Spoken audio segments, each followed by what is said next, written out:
کل ہو گیا ہے، اس کے بعد آپ دیکھیں گے کہ وکلاء تنظیمیں بھی متحرک ہوں گی، سامنے نکلیں گی۔ کل کا ثانیہ اتنا بڑا ہے، یہ بالکل آئین کی روح پہ حملہ ہے۔ میں سمجھتا ہوں کہ ایک عظیم الشان وکلاء کی تحریک آپ کے سامنے بہت جلد آئے گی۔ کب کہتے ہیں؟ آخری سوال۔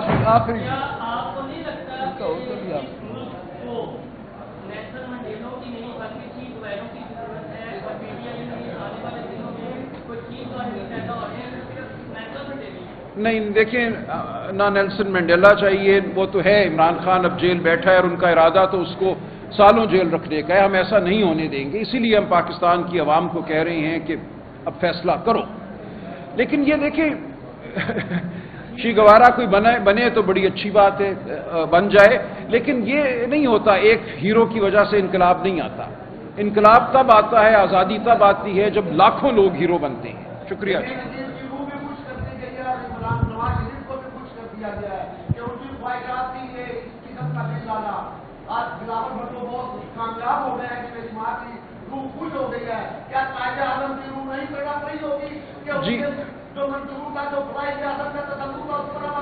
جی میں عرض کروں، دیکھیں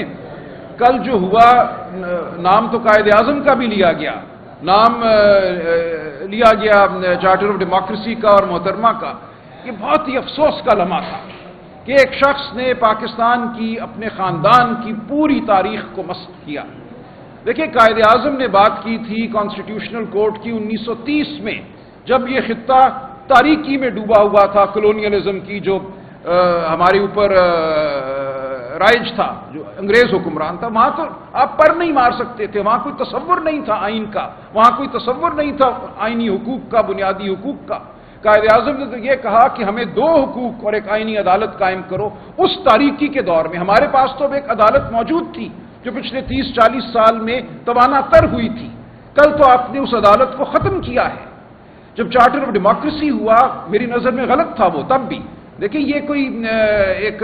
آئینی واقعہ نہیں تھا، یہ تو دو سیاسی جماعتیں ایک ہوٹل میں بیٹھی، ایک کاغذ پہ دستخط کیا انہوں نے، وہاں بھی یہ لکھا تھا کہ 6 سال کے لیے مشرف دور میں جو آلائشیں جو LFO کے ذریعے آئین میں داخل کی گئی ہیں اور جو جج مشرف دور میں لگائے گئے ہیں، چونکہ ان پہ ہمیں اعتبار نہیں ہے، اس لیے نئی ایک عدالت قائم ہو تاکہ ہم نئے سرے سے آگے بڑھ سکیں۔ اس کا آج سے کوئی تعلق نہیں ہے، 18ویں ترمیم ہو گئی 2010 میں، اس کے بعد 14 سال گزر گئے، جیسا میں نے عرض کیا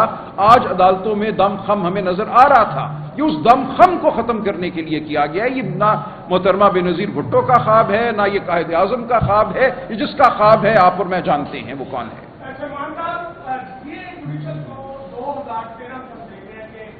بہت سے زیادہ نمائے اور گئے، پھر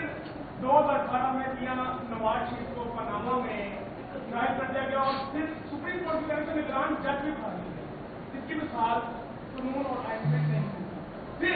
ہوتا یہ ہے کہ آپ کو جسٹس فیصلہ نہیں ہوتا، ان کو جسٹس جادو الحسن خاتون نظام نہیں ہوتا، تو پھر آئینی ترمیم آ گئی۔ اب مجھے یہ بتائیں کہ ملک کو جانے کے لیے کیا چیزیں ایسی ہونی چاہیے؟ آپ کو بھی مل بیٹھا جیسا کہ راجپورہ فضل مانے کا، پھر آپ کی پارٹی چیئرمین نے ان کی تقریر کی، انہوں نے کہا کہ ہمیں تو کچھ بڑا اچھا لگ رہا تھا، وہ کہہ رہے تھے کہ ان کی ساتھ ہماری بڑی اچھی بات تھی، تو آپ ہی سمجھتے کیا ملک کو آگے بڑھانے کے لیے کچھ بہتر راستے نکالنے چاہیے؟ دیکھیں یہ تو بہتری نہیں نہ ہوئی جو آپ نے بات کی کہ ایک سپریم کورٹ نے نگران جج مقرر کر دیا، اور ہم جانتے ہیں کیا ہوا، واٹس ایپ پہ ہوا، یہ سب کچھ تو یہ تھا کہ اس وقت ان کو پس پردہ یہ کارروائیاں کرنی پڑتی تھی مقتدرہ کو۔ اب تو آپ نے مقتدرہ کو براہ راست حق دے دیا کہ وہ اپنی مرضی کے جج لگائے۔ جب آپ حق دیتے ہیں حکومت وقت کو کہ وہ جج لگائے، جب آپ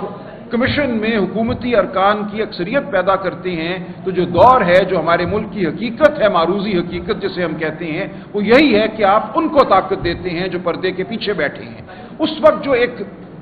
بری روش تھی، اب آپ نے اس روش کو آئینی تحفظ دے دیا ہے۔ اب کلیئرنس کے بغیر پہلے بھی لوگوں کو جج لگانا مشکل ہوتا تھا، لیکن لوگ لگ جاتے تھے۔ دیکھیں بہت سے لوگ جج بنے ہیں پچھلے 10-15 سال میں، جن کے حوالے سے مقتدرہ کی خواہش تھی کہ وہ جج نہ لگیں، لیکن چونکہ جوڈیشل کمیشن میں جج صاحبان کی اکثریت تھی، انہوں نے اصرار کر کے لوگوں کو لگوایا ان کی قابلیت کے تحت۔ بابر ستار صاحب ہمارے سامنے ہیں، میری نظر میں وہ پاکستان کے اس وقت قابل ترین جج ہیں، لیکن وہ مقتدرہ کے سب سے معتوب جج بھی ہیں، کیونکہ وہ اپنے ذہن کے مطابق کام کرتے ہیں، وہ لوگوں کے فون نہیں ٹیپ ہونے دیتے، وہ بلا لیتے ہیں آئی جی کو، وہ روک دیتے ہیں ان احکامات کو جن کے تحت جبر کیا جا رہا ہوتا ہے، وہ خط بھی لکھ دیتے ہیں اگر ان کے بیڈ روم میں کیمرہ ملے تو۔ ایسے ہی لوگوں کو نکالنا مقصد تھا اور یہ مقصد اب حاصل ہوگا۔ سر جی یہ بتائیے گا کہ جو نئے چیف جسٹس آنے والے ہیں اس حوالے سے پی ٹی اے کا کیا بیانیہ ہے، کیا آپ انہیں تسلیم کریں گے؟ دوسرا بچے صاحب آپ سے بھی یہ ساتھ سوال ہے کہ سڑکوں پہ آنے کا، مجھے آپ کی باتوں سے یہ لگ رہا ہے کہ پی ٹی اے دوبارہ سڑکوں پہ ہے، آپ کے دوبارہ سڑکوں پہ آنے لگے آپ؟ نہیں، مجھے ہی جواب دینے دیں۔ دیکھیں، سڑکوں پہ پی ٹی آئی اکیلی نہیں آئے گی، سڑکوں پہ آپ بھی آئیں گے۔ دیکھیں، ایسا نہیں ہوگا کہ یہ کوئی پی ٹی آئی کا معاملہ ہے، سڑکوں پہ آپ دیکھیں گے پورا پاکستان آئے گا۔ اس کے لیے ایک لائے عمل ہوگا، ہم ہر ایک سے بات کریں گے، ہم پاکستان کے طول و عرض میں گفتگو کر رہے ہیں لوگوں کے ساتھ، ہماری جو لوگوں کی تشویش ہے وہ ہماری تشویش ہے، یہ پی ٹی آئی کا ہرگز معاملہ نہیں ہے، تو ہم پورے پاکستان کو ساتھ لے کر چلیں گے۔ دیکھیں ایک منٹ، ایمن کا جو سوال ہے بھی جی، دیکھیں چیف جسٹس تو جو ہوگا وہ ہوگا نا، میں نے آپ کو بتا دیا کہ جو سپریم کورٹ کا چیف جسٹس ہوگا وہ بیچارہ بے وقت ہوگا، ساری طاقت تو کانسٹیٹیوشنل بینچ کا جو صدر ہوگا اس کے ہاتھ میں ہوگی، تو جو بھی لگ جائے چیف جسٹس کوئی فرق نہیں پڑتا، وہ بغیر طاقت کے، بغیر کسی استحقاق کے ایک نمائشی قسم کا جج ہوگا، ٹھیک ہے، وہ دیوانی فوجداری مقدمات تو کرے گا، لیکن جو آئینی مقدمات ہیں اس حوالے سے اس کے پاس کوئی طاقت نہیں ہوگی۔ پہلے یہ پھر ہاں بولیے۔ آپ کے لوگ جو ہیں 5 لوگ قومی اسمبلی میں انہوں نے حمایت کی ہے، ان کا کیا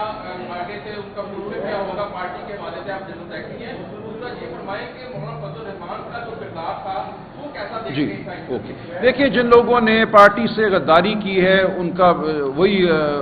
مستقبل ہوگا جو ایک غدار کا ہونا چاہیے۔ ظاہر ہے ہم ان کو اسمبلی سے بھی ہٹائیں گے اور پارٹی سے بھی خارج کریں گے۔ جہاں تک تعلق ہے مولانا فضل الرحمان کے کردار کا، دیکھیں میں عرض کر دوں، میں اس عمل میں مولانا سے ملا 4-5 دفعہ، جو مسودہ یہ پاس کرانا چاہ رہے تھے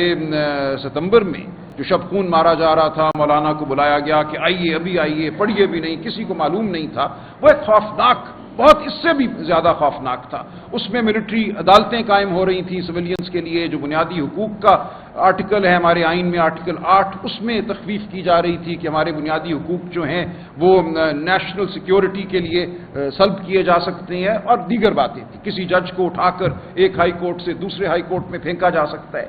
تو وہ کچھ تو نہیں ہوا، اور وہ اس لیے نہیں ہوا کہ مولانا نے ایک سٹینڈ لیا، اور اس حد تک ہم مولانا کی تعریف کرتے ہیں کہ اس دن انہوں نے جو ایک بالکل تباہی ہو رہی تھی اس کو روکا۔ لیکن اس کے بعد اب جو ہوا ہے، دیکھیں اب تو ان کو کسی جج کو ایک ہائی کورٹ سے دوسرے ہائی کورٹ بھیجنے کی ضرورت ہی نہیں ہے، کیونکہ آپ نے تو ہائی کورٹ کے ججوں سے اختیار ہی لے لیا آئینی پٹیشن سننے کا، اب تو صرف جو آپ کے منظور نظر جج کانسٹیٹیوشنل بینچ میں بیٹھیں گے وہی سنیں گے آئینی پٹیشنیں، تو اب تو آپ کو کوئی تکلیف نہیں، اب آپ کو کوئی ضرورت نہیں رہے گی کسی جج کو ایک ہائی کورٹ سے دوسرے ہائی کورٹ بھیجنے کی۔ تو جو ہوا ہے وہ بھی بہت بڑی برائی ہے، لیکن مولانا نے ضرور کوشش کی کہ کم بری ایک واردات ہو، اس میں کسی حد تک وہ کامیاب ہوئے، ہم نے بھی کوشش کی کہ وہ اس حد تک کامیاب ہوں، جو کچھ وہ بچا سکتے ہیں آئین کا وہ بچ جائے، لیکن ہم سمجھتے ہیں کہ جو آیا ہے مسودہ اور جس کو اپروو کیا گیا ہے وہ پاکستان کے لیے تباہ کن ہے۔